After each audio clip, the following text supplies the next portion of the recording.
Hoje na história.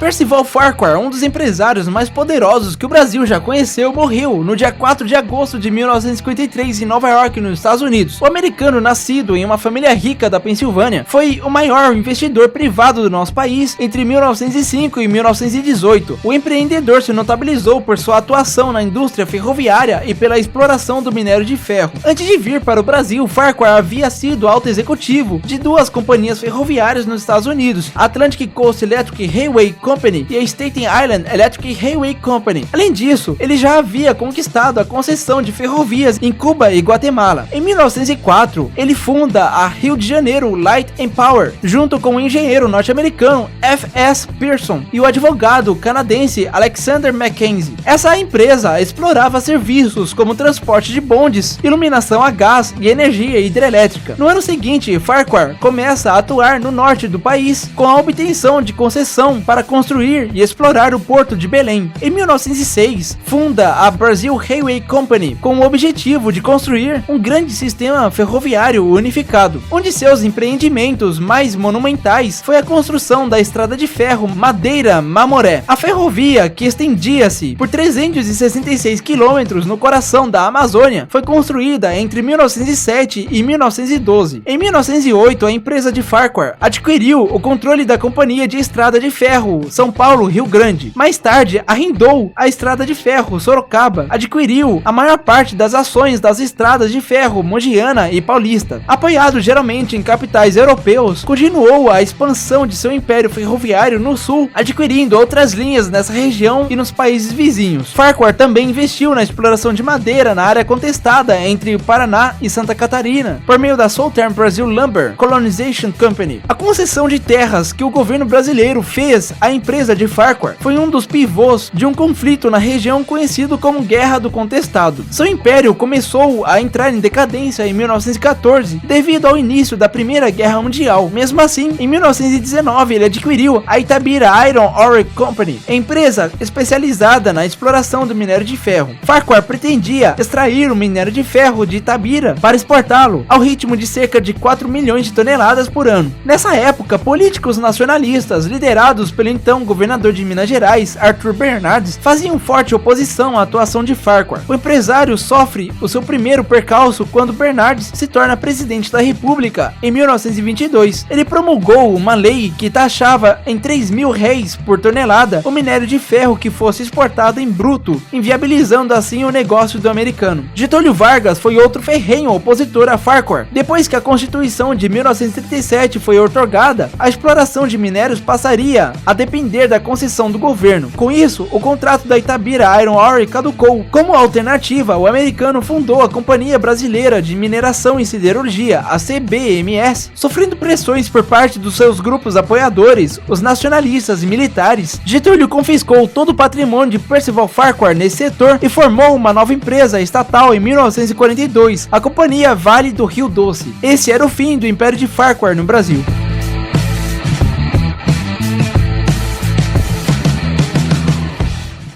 Esse foi o Hoje na História, um oferecimento ECD.